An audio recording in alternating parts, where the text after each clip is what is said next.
Okay, so moving on to Virgo. So this will be for the 1st till 14th. So 7 cards, 14 days. I'll explain as we move through.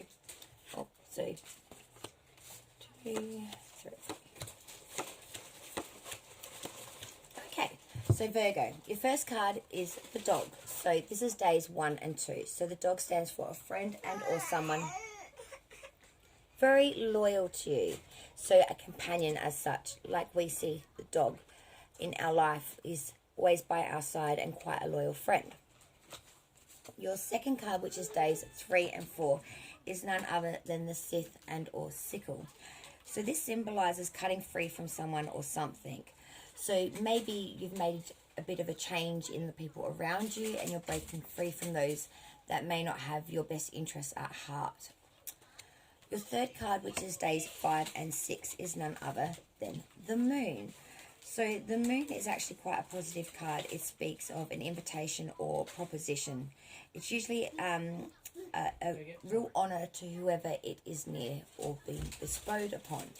So maybe you're getting an invitation and or proposition coming through. Your fourth card, which is days 7 and 8, is the key. So this is overcoming pain, also a clue as to the reason for something. It's quite positive in its meaning.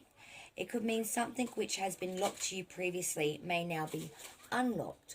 Or it can quite literally mean meaning a key. So maybe a key to a property and or adjoining through housing. So your fifth card, which is days 9 and 10, is none other than the stork. So the stork is about loyalty. It can also indicate travel, but it is in regard to an important occasion above all else this card sort of indicates. So something that you may not have realized is coming, but it's extremely important. So your sixth card, which is days 11 and 12, is none other than the garden. So this is an extremely positive card.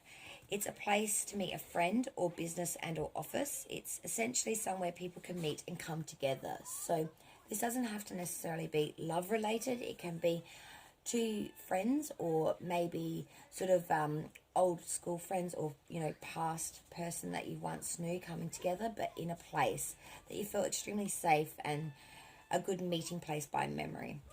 And your seventh card, which is days 13 and 14, is the anchor.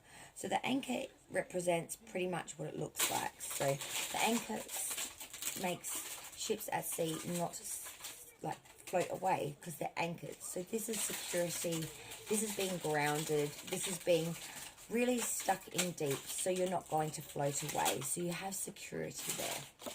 So Virgo, what I see for you is a loyal friend, maybe coming through, someone that you considered really good bonds with, that might have a proposition and or proposal for you and or invitation of sorts. And this could lead to you maybe going back to a place that you once knew, which maybe you haven't visited in quite some time, a place where you felt safe and serene. Having said all that, you're extremely grounded at this present time financially, and sort of all the currents there are working in your favor. You're extremely anchored, grounded, and the fact that something is coming, an occasion or momentous news of sorts. So that could also tie in with the old friend, and that definitely signifies that proposition with the moon card. So that is Virgo's reading.